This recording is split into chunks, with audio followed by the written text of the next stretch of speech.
Let's do this.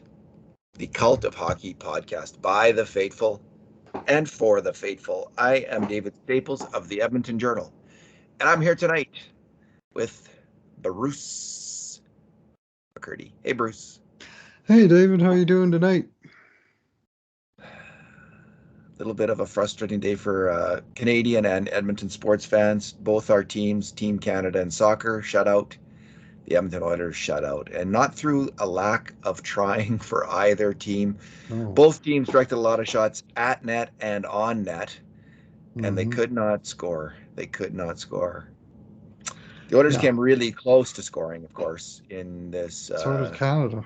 So did Canada. Well, they had a few. They had a few like on net, like that were pretty dangerous. The one header play. That Canadian team, Bruce, I have to say though, is such a great team. Like I remember when Canada previously made the World Cup, they were just barely hanging on by their teeth. They couldn't mount an attack for the life of them. They were very back in the 80s. They lost their first game 1-0 to France, which was a world power, much as Belgium is now. But it was a game where Canada, I think it was tied for like 80 minutes, and then France got a late one to win it. But at all times, the best possible result for Canada would have been 0-0. They were never a threat to, to score really. And whereas today, they outshot Belgium 21-9. Like that's a big margin. And normally you'd expect for two teams with rankings like that, number 2 versus number 41, that the shots would be big time in favor of the higher ranked team. Not the case. Canada brought it, and they had some good looks, and they really didn't give up a whole lot, but the one 10-bell chance that they seized, and Buddy made a great shot. Nobody on Canada could ever make that great shot. They got their looks. They didn't get the real shots that they needed. So Canada was clearly the better team. I don't know if the Oilers were clearly the better team tonight in their 3-0 loss to the Islanders.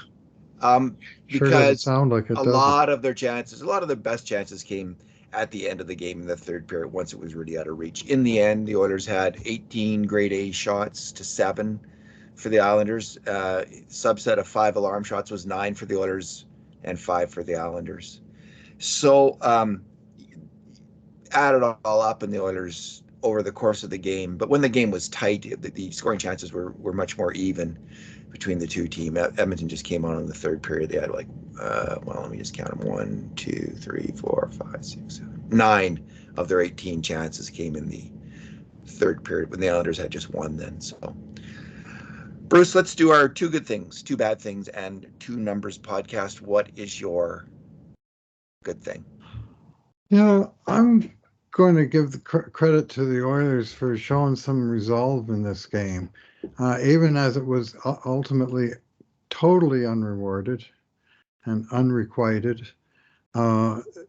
they never backed off, and they just kept coming hard. Like I thought after the second period, in which they outshot New York 17-11, but gave up all 3 of the goals that were scored in this game, that they would be done. But really, from the time New York made it 2-0, all the way to the end of the game, Edmonton was just bringing it hard at them, hard, skating hard, playing with real resolve, and creating stuff.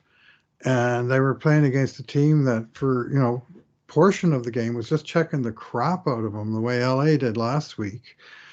But Edmonton started to get through that stuff, and then it was just a matter of getting goalied, and they got goalied by one of the best goalies in the game, and Elias Sorokin, who was absolutely fantastic in this game with a 50-save shutout. And the Oilers the Oilers had no shots until the 12:03 mark of the first period. So they had 50 shots in the last 48 minutes of this game, and not once could they beat Elias Sorokin.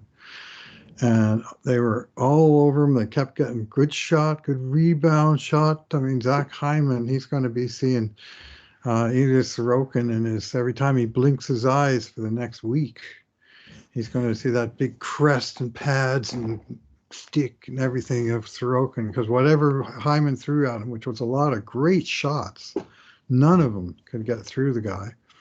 But not just him. I mean, McDavid, I mean, they had 2 or 3 close-ups of him on the bench, and it was like he just couldn't believe it. And he just kept bringing harder and harder. Some of the cuts and moves and dangles he was making, phenomenal. And just the fact that it didn't work is a credit to Ilya Sorokin and to the New York Islanders and to the damn hockey gourds who have it in for Oilers again these days. And I will apportion some blame to the Oilers for a couple of defensive lapses, but in terms of their effort, none whatsoever. They played their asses off in this game. And if you're going to criticize them after an effort like that, then I would suggest rethink your position a little bit. Criticize them after lousy efforts. That wasn't one. Oh, well, Bruce, you're asking a whole lot of Oiler fans just now to rethink their positions because I am. I was on Twitter for a second and it was a crap show, like people losing their heads and blah blah blah. Yeah, every loss, the losses are mounting up, and so is the frustration. So there's that. But geez, I mean, the Oilers themselves, in being frustrated, they laid it out there, and I like their effort, and I frankly pity the next team they're going to play because I have a feeling that this is one of those losses that kind of looked like one of those losses at the end of the losing streak where the team's getting its crap together, and it just isn't working yet. But we'll see. But hopefully they can carry that kind of. If they play like that again, they'll win. Yeah, say that. Mind you, they're playing. Where are they playing next game? The Vezina Trophy Rangers winner. Yeah. Right? No. Yeah, that's it. They're playing a very good team, Bruce. I think they played the Vezina Trophy winner tonight, frankly, for this year. That was, he's been outstanding, and he was just fantastic in this game, Sorokin. Yeah, he's talk about square to the shooter. And again, I'm no expert on goalies, but man, he's just always there, always square to that puck shooter. Mm-hmm.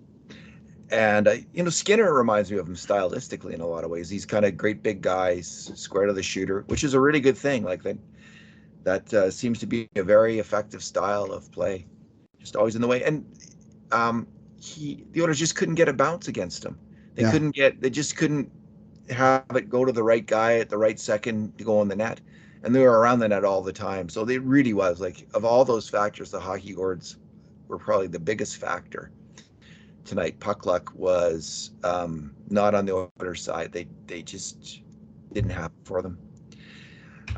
My good thing, I was actually kind of there was a number of strong performances, I guess, tonight, but I couldn't really think of anything that stood out too much, except I'm going to get to this in my number, the play of Zach Hyman. So I won't go into that right now. But the other good thing, I kind of like Jack Campbell's game. I don't think he was at fault on any of the goals against. They were all lightning strikes up the ice. Bouchard put it in the net. There was a screen on the third goal. And he looked solid in the net. He looked like he looked a little bit more at home in the net. So I was just glad to see him back in the nets, handling it fairly well, making the saves he had to make. It wasn't enough to win the game for the Oilers, and it wasn't a good or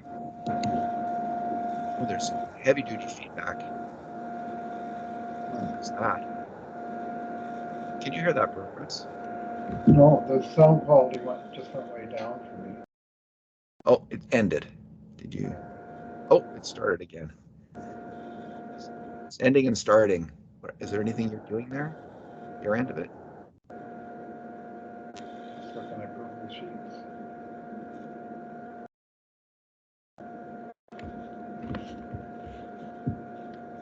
We're having technical difficulties here. Please do not adjust your sets. Is there something with the connection on your microphone? Just push that in. Oh, that ended it. Let's hope. Okay. All right. Did we say it's been a frustrating day? I hope people didn't hear that we only heard that on the it sounded like kind of a freight train was bearing down on me there for a second. So I thought it was just good to see him back in the nets, play an okay game, like nothing good or great, but he hung in there, didn't let in a bad goal. I guess that's what I thought he'd think is a good thing. He's let in so many bad ones that I'm starting to have a little bit of a impending sense of doom.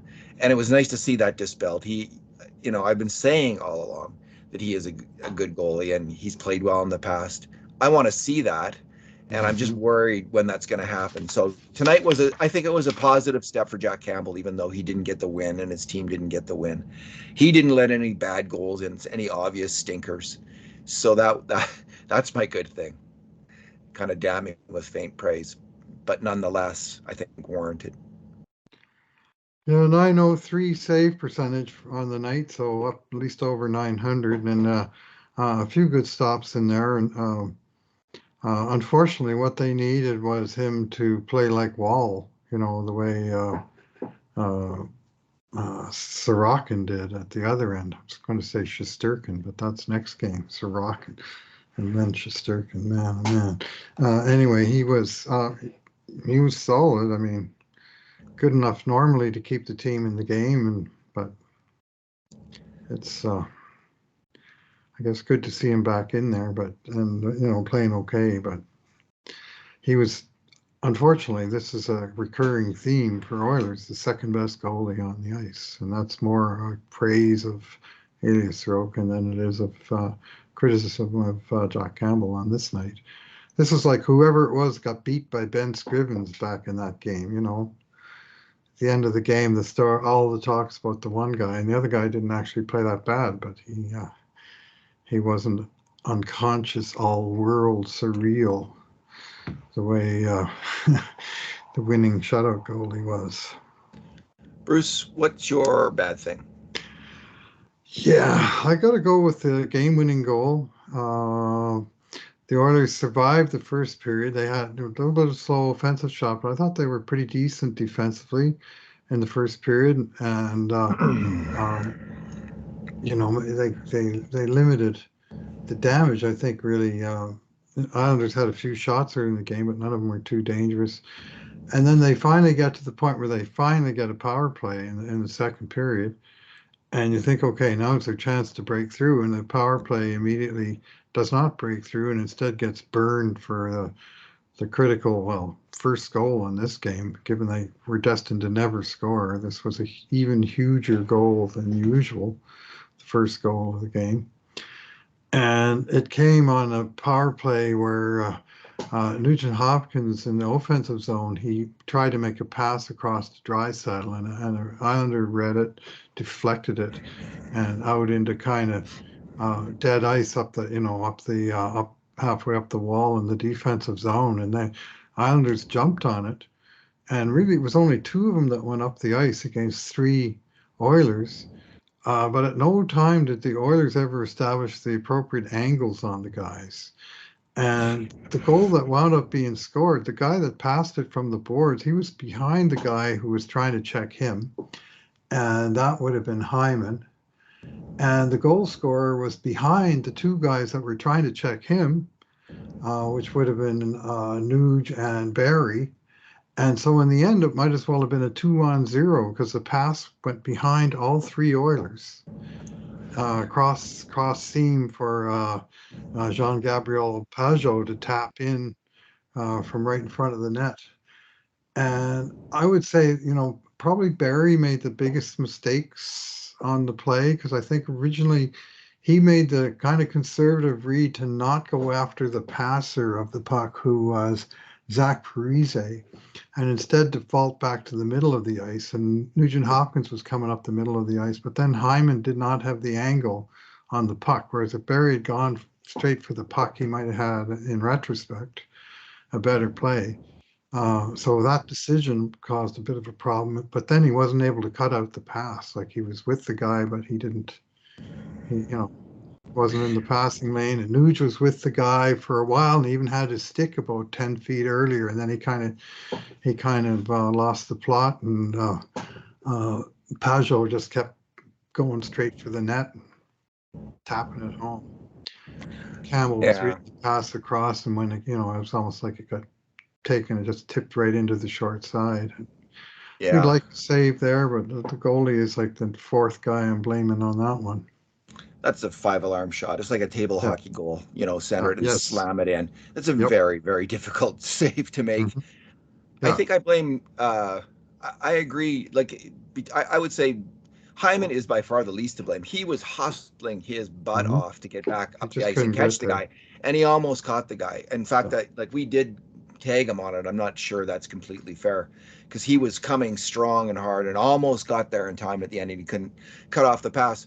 Nuge, I don't think Barry ever felt confident that Nuge had the guy going up the middle. So With that's why reason. he, yeah, so that's why he was shading over there Hmm. instead of playing the passer.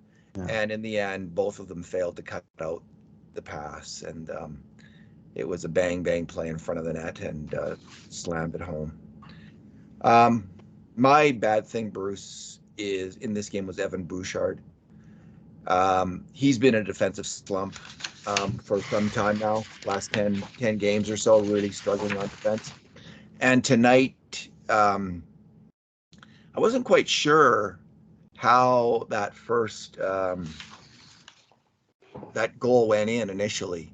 Hmm. Um, uh, it was a power play goal. I thought Hmm. that he just had been soft in front of the net and hadn't taken his man, but then on the replay it's clear it hit his stick, which can happen to anyone, which is bad luck. But maybe not have your stick right. I don't know. Like, I guess you're trying to cut out that pass. You got to cut out the pass, Yeah. but it's he just that was a tough one. That was a tough play. Primarily his fault. McLeod had failed to clear the puck on the play up the boards. He didn't get it out. And then Kulak, um, I can't remember. He allowed a pass. Oh, he allowed the pass across, of course, from his side, and then it was Bouchard that tipped it in. Bouchard was also a culprit on the third goal against, the one that just put it out of reach. I'm going to suggest. Hmm.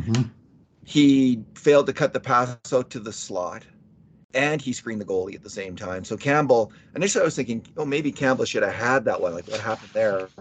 But it's what happened there was he just did not see that shot leave the shooter's stick because Bouchard was in his way. Kulak had lost a battle down low, allowing the guy to go around the net. And then there was Nugent Hopkins, Puljujärvi, and Draisaitl were out on the ice on the back check. Nugent Hopkins was back checking down his side of the ice. There was a player there, and he was with them. And then they shifted off the Islanders. The guy went to the bench, and then a guy jumped onto the ice and was actually further ahead in the play. So Nugent Hopkins was further behind on his back check, but he caught up to that guy and stuck with that guy. Hmm. At the same time, um, the goal scorer Aho was coming shooting down the ice, and Draisaitl got a slow start on his back check and never caught up. And if he had skated hard the whole way, I might have been more sympathetic to that, but he didn't. He was cruising. There was actually a pretty good shot of the back check. You could see him cruising along, and I don't know if he would have caught Aho, but he didn't, and he didn't try that hard. He thought it was a So 3-on-3, but really the Islanders wound up having a guy on either side. And as you say, yeah, Nuge covered the one, and both defensemen getting beaten like rented mules, as the old saying goes, behind the icing line was a big part of that they couldn't that prevent doesn't the pass out. that doesn't help. It doesn't also help that then the shooter's wide freaking open in the Hmm. slot to pound it home. So I wrote a post today. Leon's been in a defensive slump for the last 10 games, and I thought his effort was pretty good, except on that play. I thought Hmm. he was pretty strong defensively tonight and is putting in the effort. Hmm. That's a tough play. Like, he's way He was behind the goal line, and he he was thought it and was a 3-on-3, and he was he watching needed to it, and read then it. he realized, Yeah, uh-oh. he needed to read it quicker and realize this is not. He just needed to make a split-second decision a little faster, and then he might have made the play. Anyway, he didn't. So Evan Bouchard just had a rough night. The primary, you know, guy on 2 goals against, screening the goalie and deflecting it past the goalie. The goalie, Jack Campbell's just, he's such a nice guy that he won't say anything, I guess. But if it was Mike Smith, Evan Bouchard would probably be cowering Mhm. in the corner of the locker room right now, waiting for his pink belly or snake bite or something, whatever Mike Smith was going to inflict on him. Pink belly Young, and younger, snake bite. Okay. younger people, not from Alberta, Uh-huh. they didn't grow up in the era of rampant bullying in schools, may not be aware of either what those either of those things are. I certainly remember pink belly. Jeez, can you imagine that happened to children? Oh, anyway, the maybe the Oilers, maybe one of the things they're missing is Mike Smith holding people to account. Yeah, yeah. I'm starting to wonder in terms of the some of the defensive things on this team, whether it's they haven't got the right voices in the room at the moment, or what the hell it is. Jack Campbell keeps saying it's his fault. Maybe the boys are saying, well, it's the goalie's fault. It's nothing we did. But it certainly is. Well, Anyway. yeah, but we've heard this. I think Bob Hmm. Stauffer was talking about this past week. Smith was quite a vocal leader, and Hmm. Duncan Keith was a quiet leader. Now, Duncan Keith's performance at the start of last year was really mediocre. He came on, I thought, quite Yep. strongly as the year went Yep. along. He started out weakly too, Hmm. and I think we should just right at the end of the podcast, we'll just do a little quick state of the Oilers Okay. of where you think things are going wrong. We'll both get Sure. into that for a second. How about that? Sure. Okay, what's your number, Bruce? Okay. Well, I'm going to go to the tried and trusty that non-analytics people absolutely detest. So this is going to be fun. Expected goals, right? And some people get immediately fly into a rage as soon as they hear the term expected goals because it's meaningless. And in one sense, it is because it doesn't necessarily line up with real goals, and it certainly didn't tonight. But it speaks as to the process of how many goals you rightfully should expect from the shots that you generated over the course of the game. And in this game, according to Natural Stat Trick, Islanders had expected goals of 2.01. In the end, they scored three, so it was off by one goal. The Oilers had expected goals of, wait for it, 6.33, and they scored zero goals. In other words, Sorokin gets credit tonight for 6.3 goals uh, saved above expected. Like the Oilers should have scored over 6 goals by the shots they were able to generate, and they got none. So you can say, well, they were missing their shots. Their process was okay, but they couldn't make a damn shot. Well, they made a few damn shots to my eye. They just couldn't beat the damn goalie. And so, I mean, 6.33 to 2.01.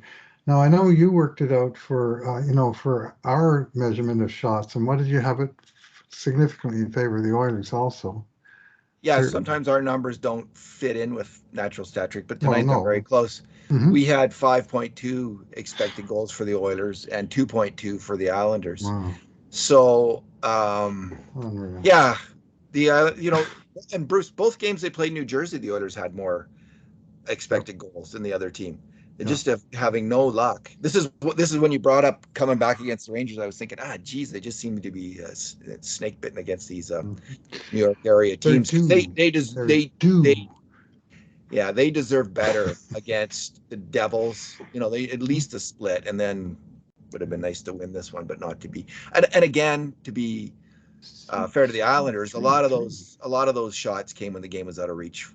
9 of those grade A shots at the Oilers, 9 of their 18 grade A shots came in the third period when the game was essentially out of reach. It was 3-0. Well, if they had scored on a couple of them, it wouldn't have been out of reach, but they never could score on any of them. So it just stayed, it seemed out of reach because the goalie was playing so well. But If they had scored on one, it's not like they didn't, if they had scored on one, Bruce, they wouldn't have got any more power plays from the refs. So yeah. there is that. Don't get me started on John McIsaac. I'm just going to say his name and say he's now my least favorite referee. I've had it with that guy. But let's move on. It's a big list. No, it's actually a short list, but he's right on the top of it at the moment. My number is Zach Hyman's shooting stats tonight. He had 11 shots, Bruce. So a subset of those 11 shots were 8 grade A shots, and a subset of the 8 grade A shots were 6 5-alarm shots. So he should have had a hat trick. Zach Hyman should have, he should have had a hat trick tonight, and instead he had no goals. But he was flying in on net repeatedly, both on the power play and at even strength, and just getting all kinds of great chances around the net. One-timers, jam plays, near breakaways. everything, and he Rebounds. could not tips. He could not score. So you're right. I agree. He will be dreaming in Technicolor of this. You know, this he'll just have wake up in the middle of the night with this impending sense of doom and Ilya Sorokin under his bed. Let me flesh out Hyman's numbers. This is the natural stat trick of so some of the parallel ones to the ones you just mentioned. They also, of course, record 11 shots because that's official. Individual expected goals. Zach Hyman alone was expected to produce 2.3 goals in this game based on the shots that he took. He was, most of the way to a hat trick based on the quality of his shot.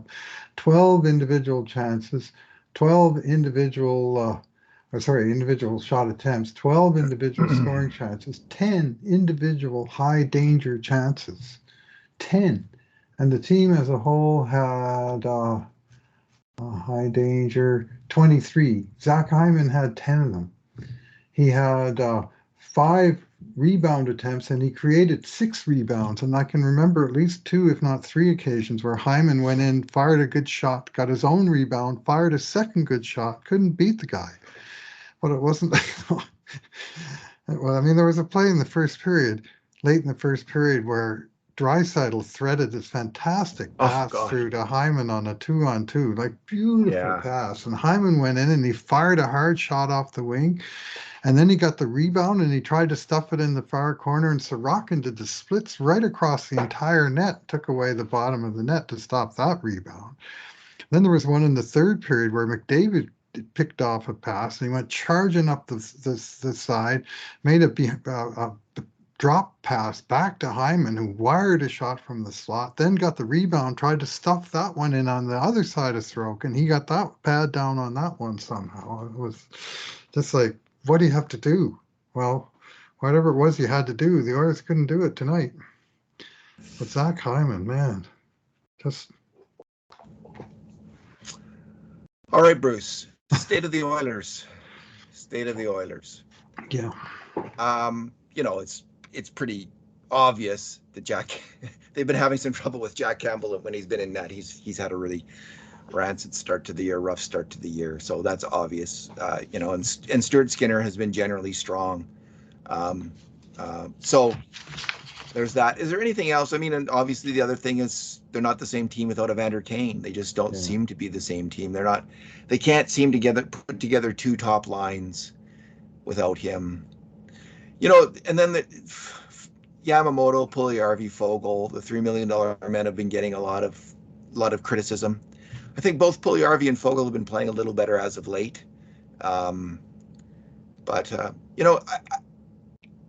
I had to, it's hard to pinpoint. Well, I have been pinpointing one thing, so I'm just going to stick with that. I just think with the level of talent on this team right now, they just need a total defensive effort, and they got that tonight. I mean, they didn't give up many grade A shots, and they didn't give up many grade A shots against New Jersey either. So it's not like they had a good game against Vegas. So I actually think, like you say, they're closer to the end of a bad spell than the middle of it or the beginning. They are getting the message, I think, about playing defense. But there's a number of players who are in horrendous defensive slumps. Leon Draisaitl is. Evan Bouchard is. I think I don't know if Bouchard's working his way out of it. I think Draisaitl is. I'm seeing signs that he's starting to bear down and play strong defensive hockey, really focus on it. So if I had to single out anything else, I think there's a depth problem on defense and a bit of a toughness problem on defense. I think they miss, again, they've lost in the last few years. They've lost Adam Larsson and Chris Russell, 2 really gutsy defensive defensemen, and I think they missed those 2 players quite a bit. Ceci filled in for Larsson, and Cody Ceci's been okay this year. He's not as good though as he was last year. He's been struggling more. A lot of people are down on Darnell Nurse. I think Darnell Nurse has been fine. Honestly, I don't see him as the problem. Bouchard is in a terrible defensive slump. Tyson Barrie has come on. And offensive slump. And offensive slump. Tyson Barrie is coming on and playing. I think that play tonight, notwithstanding that. But I think Tyson Barrie's been fine. But it's Kulak, Murray, and Niemelainen. Those guys, Kulak is not playing well. He is really struggling on defense, and he hasn't stepped up in the way that they hoped was going to happen, and did happen with CC last year. He hasn't stepped up into a top four role. He's been struggling with it. He's leaking chances against, and Niemelainen has. I mean, he's here for his physical play, and he had a couple hits in the last game, but he hasn't been able to deliver physically, and he's not a great NHL hockey player right now. He's not a great puck mover, and he's an okay defender. Ryan Murray is an ineffective defender, soft on the puck, soft in battles, who can move the puck fairly well now and then. Hmm. But I just see a real need for the player that they hope Marcus Niemelainen can be. They need uh, they need someone who's going to bring real defensive intensity and can play second pairing left defense in a top four role in defensively. Just someone who can come in and get that job done, and they don't have it right now. And I think they might want to. They got to think hard about it. Is the answer going to come from within? Will Philip Broberry step up? He's starting to play in the minors after a couple injury setbacks this year. Is that really is that what they're going to count on? Or is it time to bite the bullet early in the year and make a trade for maybe trade your first pick for this season to bring in the right player who can play in your top four? Because Kulak hasn't seized the job. Now maybe patience, and given Ken Holland's MO, patience will be the order of the day. And I'm not saying that's necessarily the wrong thing. I haven't made up my mind yet. Again, Duncan Keith started out slowly and wasn't very good in the first couple months. So, but Kulak doesn't have the pedigree of Duncan Keith either, and he doesn't have the puck. He doesn't have the puck moving of Duncan Keith. Um, so, Duncan Keith always had that. He was always really strong with the puck. It was his defensive play that needed Yep. to improve, and that's what got Agreed. better. So Kulak is a little weaker at both sides of things than Keith was, and I'm just not convinced at this point that he's the. I think he's a great third pairing lefty, Hmm. but is he the answer? And I think they might have to try to trade for that Oh, tough, rugged, nasty guy who will shut down people in the slot and is effective defensively. So is that trade there? I don't know. Might be a little early. I don't know if teams, you got to wait till teams give up on the season and that kind of thing usually. So we will probably see Kulak given more chances to seize mhm. that job, but he hasn't done it yet. So Yeah, and unfortunately, the clock's ticking on Philip Robery, who's still in the minors, and yeah, he was expected to take the next step this year, right? Our number one yeah, prospect for the Oilers prospect in our summer series, and he was, widely almost assumed to make the team this year. And of course, he had a couple of physical setbacks and cut himself with a steak knife for Pete's sake. And he anyway, he's uh, starting to look good in the games down in Bakersfield. These bits and pieces that I've seen, and I watched one entire game last week where he scored two goals, and but he just looked way more dynamic. Like I thought in preseason he didn't really show that, and I think maybe he was he was he injured. was injured at that time. So uh, I would sure hate to see them, sort of, well, unless they actually include him in the deal, I guess would be the other thing. But otherwise, you bring in another veteran and lock that guy out. Then when does he ever get a look? I mean, I think he can beat out Marcus Niemelainen and Ryan Murray once he's physically ready to go. And I wouldn't mind having a look at him there. And that's not impossible. He would also beat out Brett Kulak and work his way into the top four. I mean, this is a young D man with a lot of physical skills. On the other hand, Evan Bouchard, who was drafted a year before him, that last year looked like he was sort of flowering on the way to stardom, has taken a major step back this year Yeah. at both ends of the sheet. So it's my friend Low Tide, everybody's friend Low Tide, has a saying about defensemen don't develop in straight lines. And boy, has he got that right. It's not just one onward, upward curve for most of these guys, except for maybe the truly exceptional ones. But I'm afraid the Oilers don't have any of those.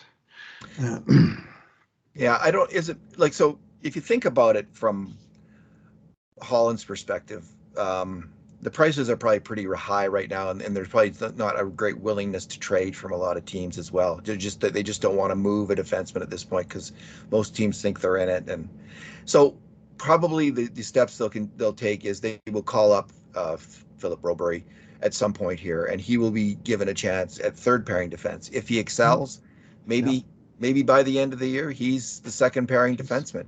maybe Seems by the unlikely. third period. Yeah. Well, remember when he came up last year, Bruce? He played the most minutes, at least one game. He Yeah, he was at the did. top. He got it. He worked his way up to the top pairing. So it's not They had a lot of guys out, but yes. it's not impossible that he will work his way up the lineup. Maybe Mhm. they'll go with Bouchard and Nurse, and CC and Brobery to kind of split up the veterans and the younger guys, and then Kulak and Barry, who were great as a third pairing last year in the playoffs.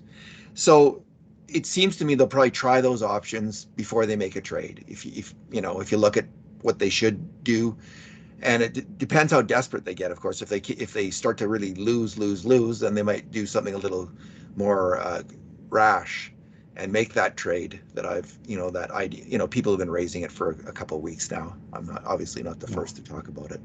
So maybe they'll do that. And we hear names like Mhm. Carson Soucy, but Seattle why would they move him unless he's not playing?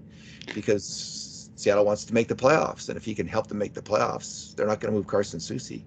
They should have So made an offer for Carson Soucy about 5 minutes after the Winnipeg game, about 2 weeks ago, when he took the dumbest penalty I've seen in probably 5 years, with the goalie out and the puck clearing the zone and 25 seconds left on the clock, clinging to a one-goal lead. He decided then was a good time to punch Pierre-Luc Dubois in the back of the head right in front of the referee. Penalty, face off back in the zone, and 6-on-4. And of course, the Jets tie it up and win it in overtime. And I bet you the GM of Seattle, Ron Francis, would have been mighty sour at Carson Soucy. They could have maybe got him the same way the Oilers traded Drake Kajula one day after he made his brutal giveaway against the Sharks there. Anyway, it was, I'm saying that partly in jest, but also in recognition of the fact that we see always, because we watch all 82 games, every single mistake an Oilers guy make. Well, sometimes these other guys make mistakes too. They look great from a distance, and let's start looking a little closer. And, oh boy, if he did that for us, would I be pissed? Yes, I definitely would be pissed. You know. well, that's it. And I don't want to sound like I'm recommending they trade for a Right. specific player because again, The I, great Jeff I Chikrin? yeah, I don't even know. Like I Oh don't know no, any of these Jacob players. Chikrin. Jacob I'm a wrong Jones' dad, generation wasn't it? again. Yes. So I don't watch these other players enough to have any kind of sound evaluation of them. So I'm just going on names that I hear that people like this player or that player think should come in. So I have no idea who Gavrikov from Columbus is mentioned by Bob Stauffer. That's a Again, good player. And I that's a don't. team that's struggling, but they desperately need him because they got D-men hurt. They're missing Werenski. Like they would definitely have to just can't say, okay, we want to win. We want to suck hard for Bedard. That we might as well get rid of all our defensemen and finish last. Because that's what they'd have to do there. Because they Well, lost Werenski for the season. it is that kind of year where there's all these great draft picks coming out, including Connor Bedard. So you will see Ah, teams in early yes, December. I think the teams that are really out of it, they're going to start getting that itch to get a really great player. So Carson Soucy looks like Arizona. he's had, in terms of time on ice, Larson leads the way there. Vince Dunn, Justin Schultz, two ex-Oilers, and then Carson Soucy in the number 4 slot. So in terms of total time on ice in Seattle this year. Um, yeah, and again, I don't know the player, so I can't say whether they should get him or not. Uh, yeah, I we'll see how this turns out, Bruce. But it the clock's ticking on these defensive issues, and I do think there is a certain amount of. It's not like Chris Russell was a tough guy, but he sure was gritty as hell and was tough in the defensive slot. And Larson was a tough guy, and they really, they you know, miss him. But the Swedish Gator, and yes, they do miss that. so there you go. State of the Oilers. Yeah. Yeah, well, this was game 20, so I'm about to do the second segment review. So this podcast will be up top of that. So I'll just mention a couple of things that'll come up there. And that is after finishing last year, I think the last two 10-game segments, they were 7-2-1 when they made their big rush to make the playoffs. And then this year in the first 10 games, they were 7-3-0, 41 goals for, 32 goals against. Well, in the second 10 games, that's completely turned around, 3-7-0 with 25 goals for, 40 against. So 2.5 to 4 on a gamely average, Wow. which over the span, which some teams have played 9 or 11 games, but over that calendar span since November 2nd, the Oilers are 27th in goals per game scored, 29th in goals allowed per game in a 32-team league. So way off. I don't think they scored 5 goals in any one of the games, last 10 games, which, if your Oilers want to be sure of winning, if they score 5, then they win. If they get any less than 5, well, often they're giving up 4. I mean, hell, they're giving up an average of 4. So if you're not scoring and not defending, well, that is a super bad combination. And the only hope is that this is a 10-game glitch, and the previous 3 in a row 10 games, good 10-game spans are more the norm than this one anomaly. But oh boy, they're 28th in penalty kill over that span. The power play is only 14th, which is way off what it should be. And it's just even after tonight's 50 shot barrage, 30.4 per game, 34.6 against. So they're bleeding like over 4 shots per game, more than the opposition. And this is in positions where the Oilers are often trailing in games and should be expected to outshoot the other team, and they're getting outshot. So there's lots of storm clouds on the horizon, David. I don't think there's any other way to put it. I mean, at this point, I'm not convinced this is a playoff team. Well, They really got to turn it around.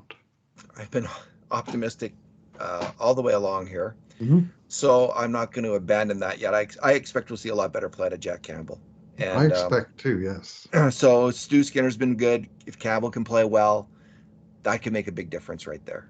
So maybe Kulak will step up here. Maybe he's going to get it together and figure this out a little bit. Or maybe they'll go with Kulak and Barry as a second pairing, and that'll work in some way. Like put Bouchard down the lineup for a little bit, and that'll work. Maybe Kailer Yamamoto will finally get healthy, come back, and start putting in a few goals, or Dylan Holloway will crank it up. I'm not expecting Dylan Holloway to crank it up. He does seem a little bit behind things, but Ryan McLeod could. He could start scoring a bit more. He's flying out there, making a lot of good plays. Not much of a goal scorer though, maybe. Anyway, Bruce. They got 23 players on the current roster, so 21 skaters. 10 of them have 0 goals on the season. 20 games into the season. Now, obviously, not all the guys have played all 20 games, but a few of them have. And 0 goals. Yeah, and 10 guys. Looks like they called up the 2 guys that might help them from the farm system, but I don't know how much Kostin and Janmark are going to score either. Like Janmark's 0 goals so far. Yeah, I like Janmark quite a bit, and Kostin's provided some physical play, so I'm not going to criticize them, and I think they will score some goals as things go along here. But yeah, Janmark played 11-15 tonight, and he didn't have a single number of any description on the event summary, all the way across blanks. No shot attempts, no shots, no hits, no giveaways, nothing. It was like a 3. He was a ghost. I'd give him a 3 out of 10 for that one. That was not. Yeah. So he didn't get anything. He's had some good games, but tonight he was invisible. And sort of officially so, but based on the event summary. I'm just trying to check here. Let's see who else they got. Do they have anyone else in Bakersfield they can call up? I don't think they do actually. I think I don't think Raphael he's really Lavoie. ready yet. I Raphael think Lavoie might have been close this year, but he got injured, right? Like there's another guy who might have been knocking on the door a little bit. And there's James Hamlin, but he's not going to be a big, he's not going to change much on the attack. He might provide some energy, but he's a Yep. very similar player to the, Devon Shore, Derek Ryan kind of players that they have already in those Yeah. roles. Yeah, I mean, Bovary is the main one that might. I mean, Borgo, I think in time, but I don't think he's going to be there yet. He's only played 15 games as a pro. Yeah, and he's not Four ripping it goals, up. 4 assists. He's doing all right, but he's not Yeah, ripping it up. And he's right where he needs to be, so you don't mess with that. no, So there's not a lot. I mean, they just brought up Brad Malone. Well, I mean, he can fill in and but that's all he can do, right? He's not going to turn the team around.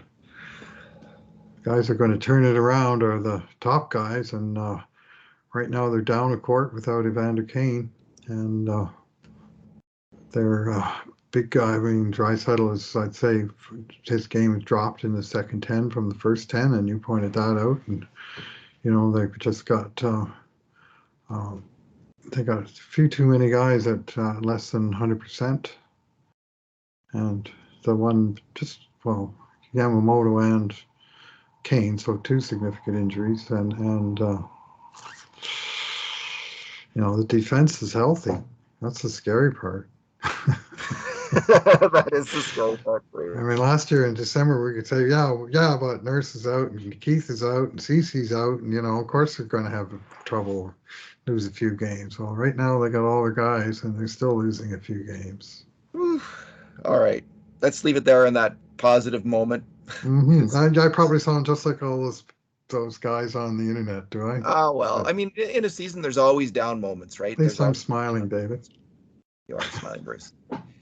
Bruce, thanks for talking tonight. Thanks for listening, everyone. And in the meantime, and in between times, this has been another edition of the Cult of Hockey podcast.